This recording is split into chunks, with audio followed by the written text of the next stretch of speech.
Hello, my name is Joel E. Sanchez, and I am the publisher for Characters at Large.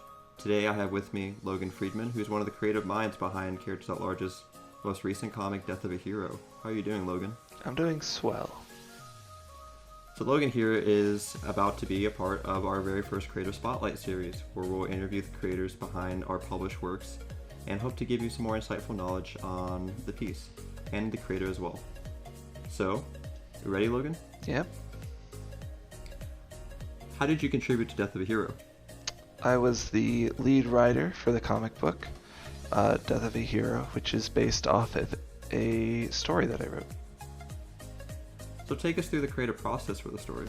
I mostly just wanted to take traditional superhero tropes and just change it up a little bit.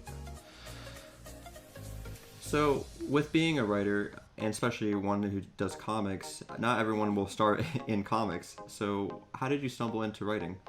I started writing about a decade ago. I wrote a lot of short stories and first chapters to books that'll never get a second chapter. I was just reading a lot, and I was in love with the idea of how to craft a story. Well, crafting a story is not a very easy thing to be doing. Did you have any inspirations that helped guide you through that process? Yeah, when I was really little, I started reading a book series called Del Toro Quest by Jennifer Rowe.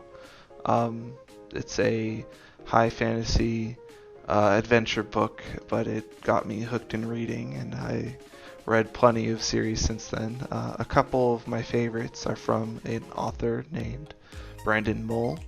He wrote Fablehaven and Beyonders, two series that I hold very dear to my heart. Last inspiration is probably Stephen King. I really appreciate just the methods and styles he goes about to create stories. Yeah, Stephen King is quite a prolific writer, as I'm sure he's a household name as well.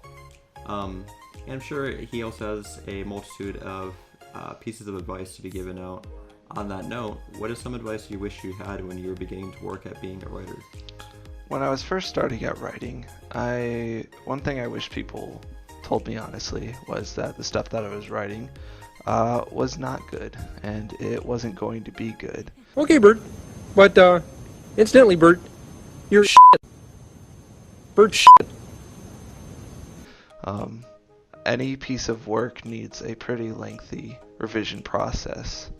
One of the best tools we have for this process is peer reviews. Having a friend read something that you might be too close to in order to really see if it's good or not anymore. But that kind of leads into a second piece of advice, which I wish I had back then, which is being able to accept constructive criticism.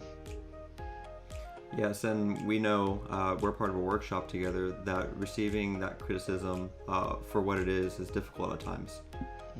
Well, thank you so much for allowing me to interview today, Logan. Sure thing. Where can people follow you to get updates? Anything and everything Characters at Large. Instagram, Twitter, Reddit, Facebook. If I'm going to be publishing anything else, it'll be through Characters at Large. And we're very fortunate to have you along for the ride. Thank you, Logan. Thank you very much.